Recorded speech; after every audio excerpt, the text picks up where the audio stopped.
J'avais insisté auprès du président Déthié Fall et du président Habib Sy, non pas parce que je ne veux pas que cette problématique soit abordée, mais parce que je voulais qu'on essaye de centrer cette conférence de presse sur les thématiques extrêmement importantes qui ont été retenues et qui nous permettaient de ramener le débat public sur l'essentiel.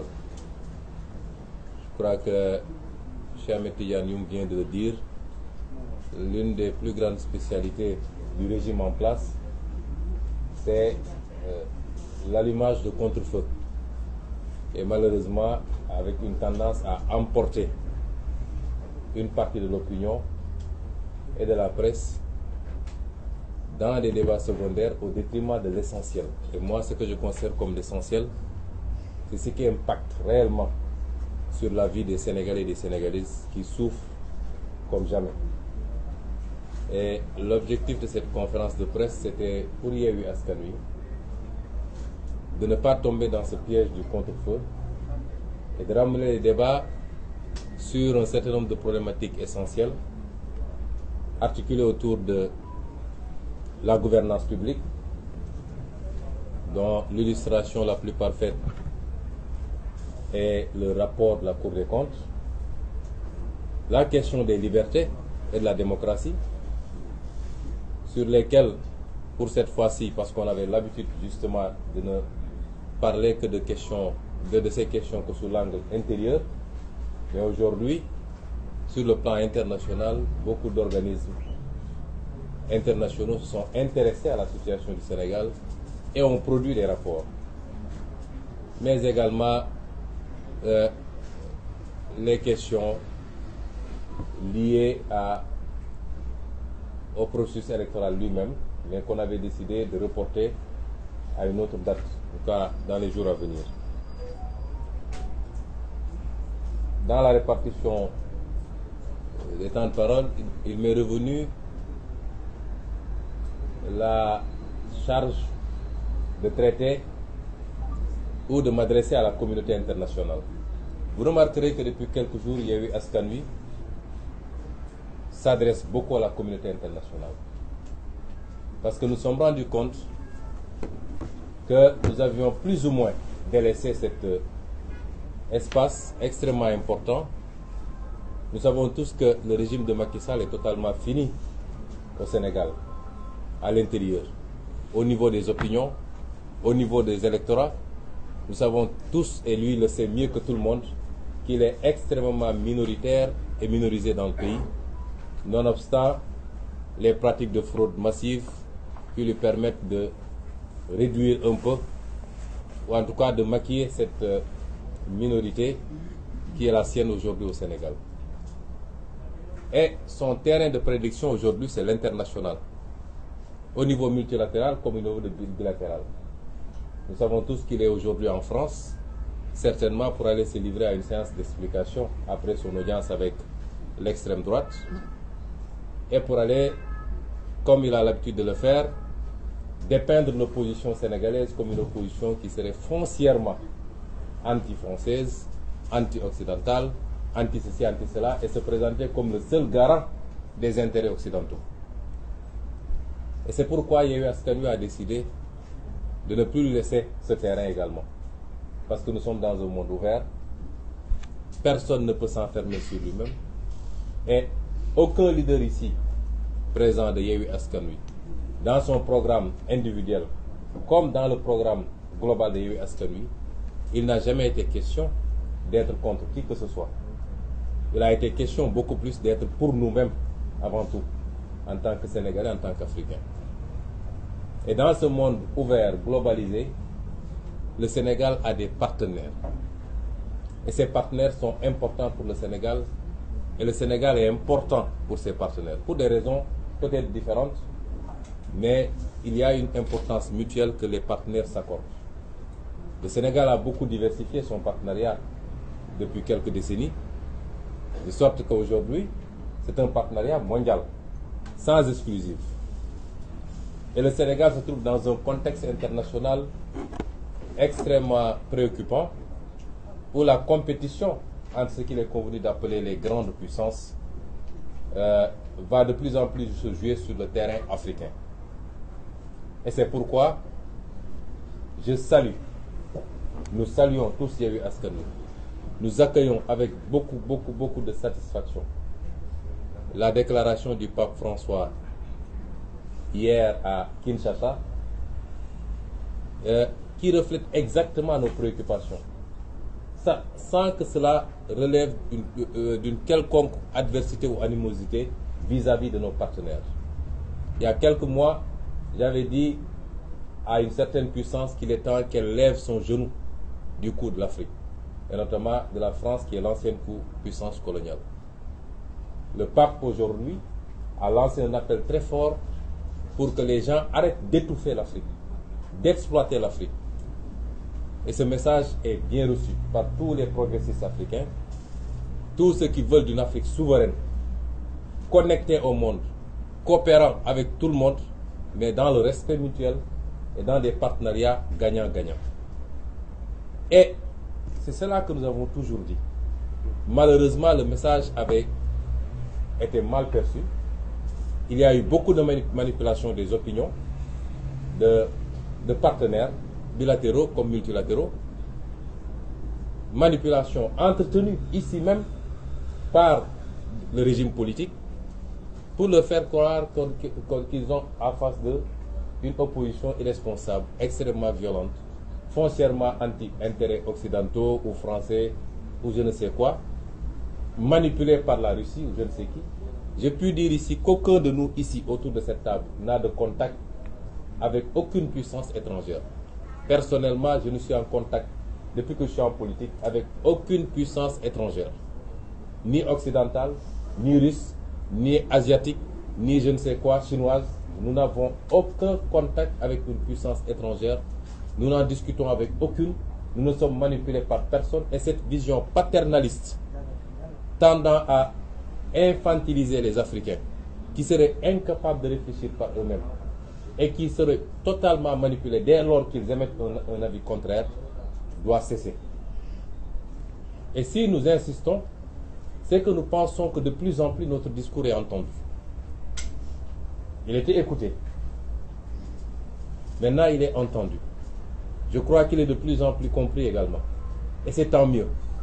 Parce que l'avenir des relations entre le Sénégal et tout autre État étranger, l'avenir des relations entre l'Afrique et le monde n'est plus cette vision focardienne qu'on avait de l'Afrique, mais cet avenir, c'est les discours comme les nôtres qui pourront le définir.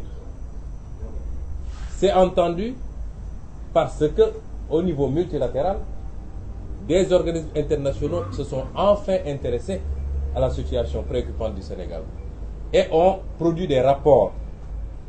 Je voudrais que nos amis de la presse, de la société civile, que tout le monde s'intéresse un peu plus à cela. Hier, on s'est réveillé avec des titrailles.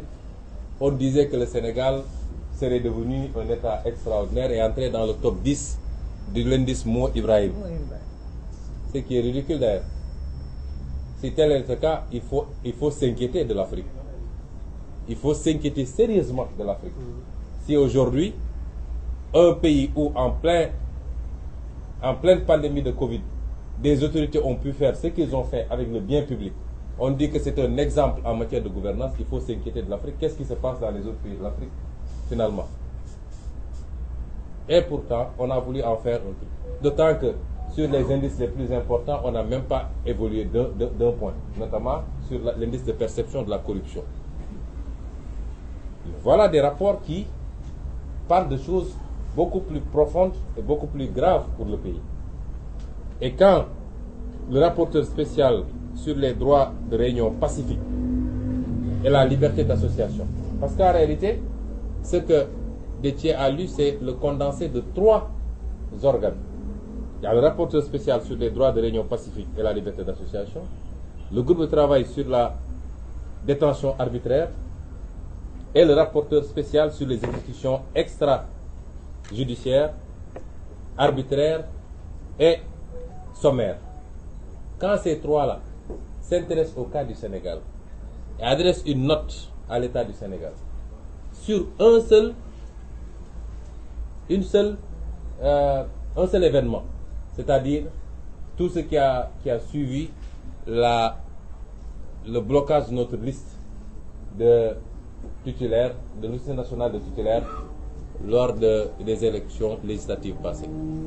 Les tentatives de manifestation, les arrestations arbitraires, les exécutions qu'il y a eu à Ziguinchor, à Bignona, ils n'ont même pas été beaucoup plus loin. Parce qu'en termes d'exécution sommaire, de morts suspectes, de disparitions, il y en a eu. Le cas de Mankabou est là, non encore élucidé. Un gaillard qu'on prend très sain de chez lui et qu'on sort, dont on sort plus tard une dépouille mortelle. Il y a le cas des deux officiers de l'armée, dont l'un est encore introuvable. Au Sénégal du XXIe siècle, ce qu'on n'a jamais connu dans notre pays. Nous avons les exécutions qu'il y a eu lors des événements de mars 2021. Et à côté de ces rapports-là, il y a le rapport du département d'État pour 2021. Ces rapports auraient dû faire l'objet de gros titres dans ce pays-là. Des rapports qui disent que des 14 morts des événements de 2021, au moins les 10 ont été exécutés par les forces de l'État. C'est extrêmement grave. Et on doit en parler. Et c'est une bonne chose que ces institutions internationales enfin s'intéressent à ce qui se passe au Sénégal. Et n'écoutent pas seulement le discours ambiant du régime. Et si l'opposition sénégalaise a un problème au niveau international, c'est que nous avons l'impression que depuis que Macky Sall est président, je ne sais pas, c'est parce que peut-être il y a eu du pétrole et du gaz et qu'il l'utilise comme moyen de chantage sur un certain nombre de puissances. Mais les gens ont peur maintenant de s'adresser ou de parler avec l'opposition sénégalaise. Il n'y a pas, à peu près une vingtaine de jours, un peu plus, Yewwi Askan Wi a adressé des correspondances à l'Union européenne et à l'ambassade des États-Unis pour dire que nous souhaiterons nous entretenir avec eux officiellement sur la situation du pays. Jusqu'à présent, on n'a pas encore de retour. Qu'est-ce qui a changé? Auparavant, les puissances étrangères établies au Sénégal rencontraient et discutaient librement avec toutes les parties prenantes. Mais on a l'impression que depuis quelque temps, j'ai l'impression que c'est peut-être parce qu'il y a un chantage sur le gaz particulièrement, sur le pétrole et je ne sais quoi, c'est comme si les gens avaient peur de rencontrer et de discuter l'opposition sénégalaise. Et c'est pourquoi nous considérons que ces rapports vont dans le bon sens, de même que le rapport de l'Union européenne sur le processus électoral, qui est un rapport en charge contre l'État sénégalais et ses pratiques frauduleuses. Les pratiques pour empêcher des candidats de pouvoir candidater, le parrainage, les pratiques liées à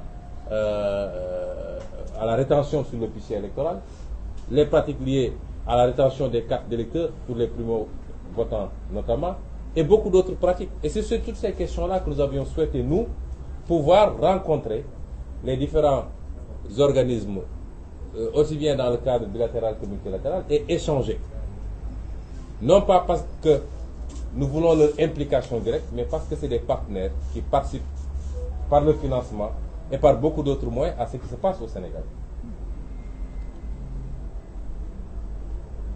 Et sur le plan bilatéral également, nous pensons que les choses vont dans le bon sens.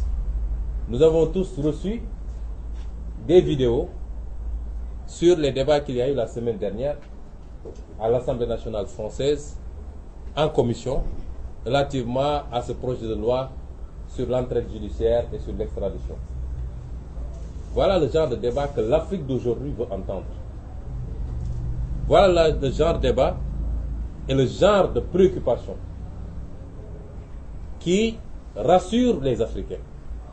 Parce qu'on a tendance à dire que nous devons rassurer les autres, mais c'est les autres qui doivent nous rassurer. Parce que dans les relations que nous avons entretenues avec le reste du monde jusqu'à présent, l'Afrique a été la grande perdante. C'est ça la vérité. Et l'Afrique a plus besoin d'être rassurée que les partenaires ont compris son discours.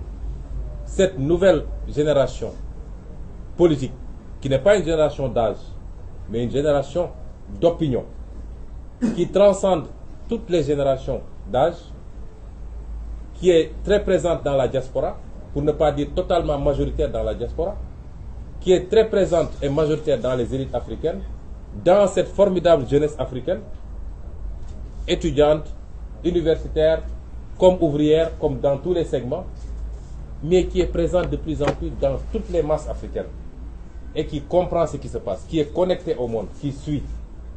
Il est temps que le reste du monde comprenne qu'il a désormais affaire à des peuples majeurs qui ont fait leur mieux et qui comprennent où se trouve leur intérêt. Et ce n'est pas en mettant des présidents de la République, en leur donnant des blancs-seings et en fermant les yeux sur leur exaction contre leur population, dès lors que ces présidents de la République satisfassent aux intérêts de ces puissances étrangères, qu'on pourra continuer à perpétuer une relation saine. Et le débat qu'il y a eu à l'Assemblée nationale française, d'abord par rapport au projet de loi lui-même, les préoccupations des parlementaires français, que ça ne soit pas un instrument politique pour persécuter de l'opposant, pour persécuter toute opinion divergente de la société civile, des journalistes, des artistes et de toutes les composantes, que ce soit sous le contrôle du juge et non pas simplement des autorités politiques, mais également la préoccupation de ces députés sur la situation de l'état de droit au Sénégal, la persécution des opposants, les emprisonnements arbitraires, la velléité d'un troisième mandat. Que ces débats-là puissent se tenir à ce niveau rassure les Africains, rassure les Sénégalais et nous prouve que nos partenaires sont en train de comprendre le discours que nous leur tenons. Il n'a jamais été question d'être contre X ou Y, mais il faut qu'ils comprennent qu'à chaque fois qu'ils fermeront les yeux sur les exactions, sur les manipulations constitutionnelles pour que des présidents de la République se perpétuent, à chaque fois qu'ils fermeront les yeux sur ces pratiques, ils alimenteront un sentiment anti-français ou un sentiment anti-occidental. Ce n'est pas par rapport aux Français, mais c'est par rapport à la politique de l'État français. Les Sénégalais n'ont pas de problème avec les Français. Les Sénégalais n'ont pas de problème avec les Américains ou les Allemands. Ils ont un problème avec des pratiques d'État, des politiques d'État. Sur le plan, on ne peut pas dire que nos partenaires sont responsables de tout ce qui se passe ici. Loin s'en faut. Ils ne sont pas responsables des détournements de deniers publics. Ils ne sont pas responsables de la malgouvernance. Ils ne sont pas responsables des mauvaises options en matière d'investissement. Ah non, ça c'est notre responsabilité.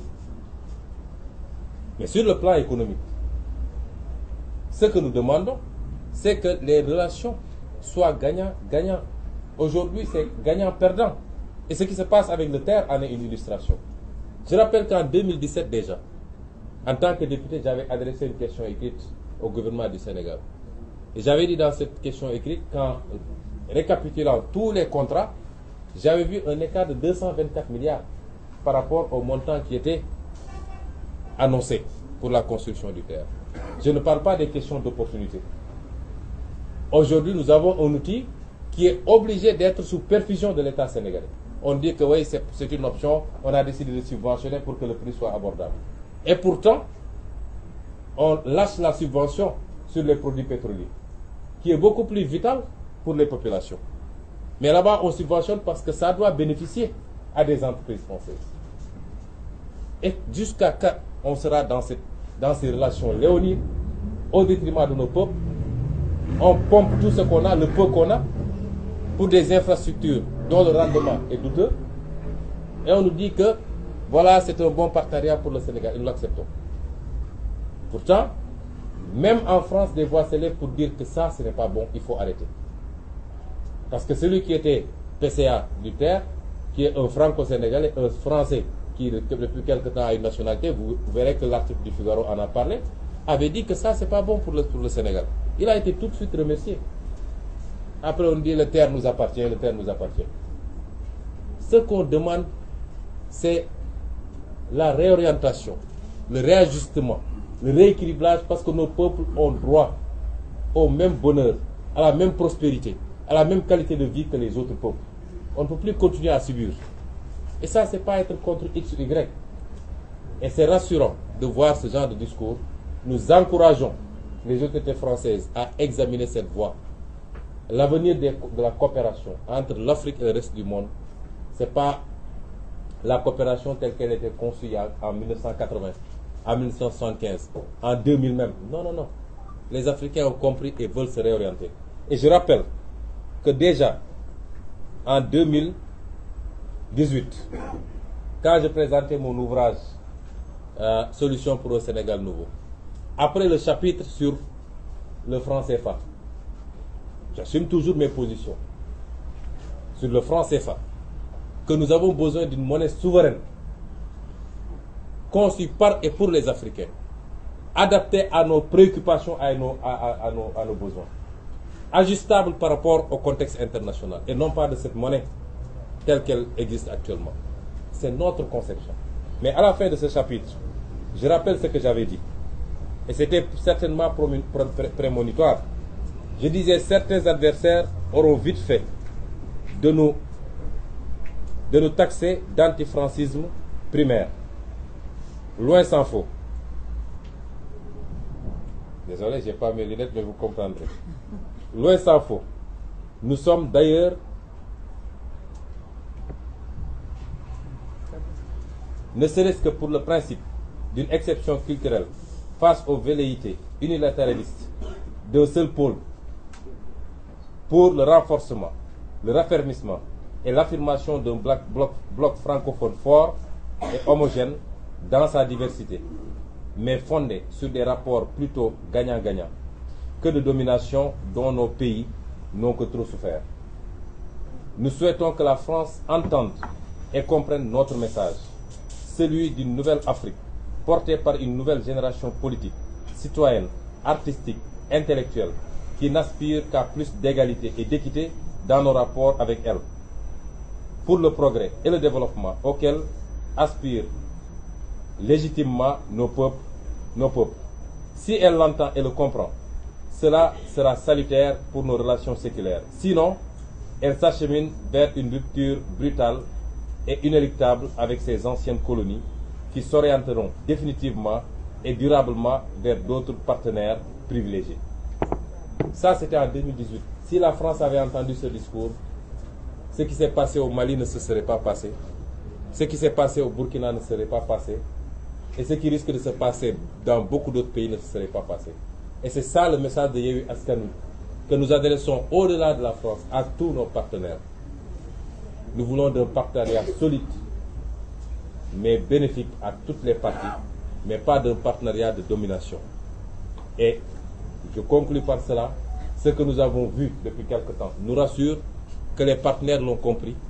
Et nous disons à ces partenaires-là de tenir un langage de vérité à Macky Sall et à son régime. Qu'il ne peut pas réussir le pari qu'il s'est fixé. Qu'il ne peut pas avoir un troisième mandat dans ce pays.